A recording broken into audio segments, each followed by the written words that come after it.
tranche de vie.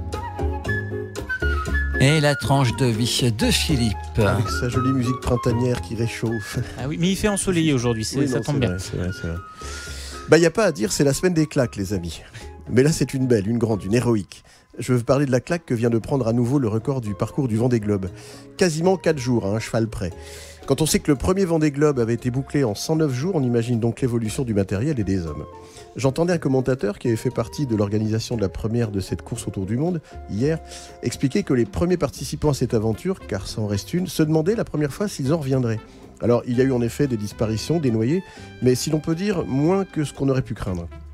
Il faut dire que l'esprit des concurrents, leur amour commun de la mer, a permis de venir en aide à des concurrents qui avaient frôlé le pire.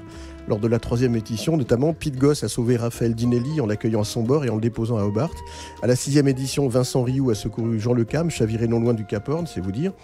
Et cette course, souvent surnommée l'Everest de la mer, est une course en solitaire et sans assistance. C'est dire s'il faut être préparé et surentraîné, physiquement, techniquement et psychologiquement.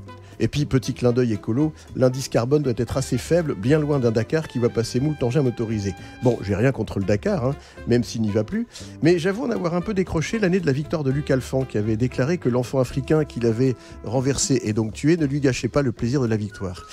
Mais revenons à nos blancs moutons que font les vagues. Personnellement, ce qui me claque le plus, c'est d'imaginer ces hommes seuls en toutes circonstances et face à une nature qui ne leur facilite pas particulièrement la tâche. Ça bastonne sec parfois, je pense au mythique Cap Horn. Zéro assistance, ça veut dire se démerder en toutes circonstances, se recoudre la langue en suivant les conseils à distance d'un médecin de la course. Si, ça s'est vu, Bertrand de Broc en 1992 et en pleine tempête. J'avais déjà fait un billet sur le sujet au moment du départ en novembre et je disais qu'il partait pour un périple de plus ou moins 3 mois. Jamais je n'aurais imaginé que le vainqueur mettrait 74 jours. Ça, c'est pour le moins. Pour le plus, aux dernières nouvelles, le dernier, Sébastien Destremo, n'a pas encore, sauf erreur, franchi le Cap Horn. Mais il a fait le choix de partir sur un bateau déjà ancien et pour lui, le Vendée est un vieux rêve. Un vieux rêve. Pour certains, ce pourrait être un cauchemar. Finalement, les super-héros, ça existe en vrai et ça, c'est plutôt une bonne nouvelle, non ? Bravo.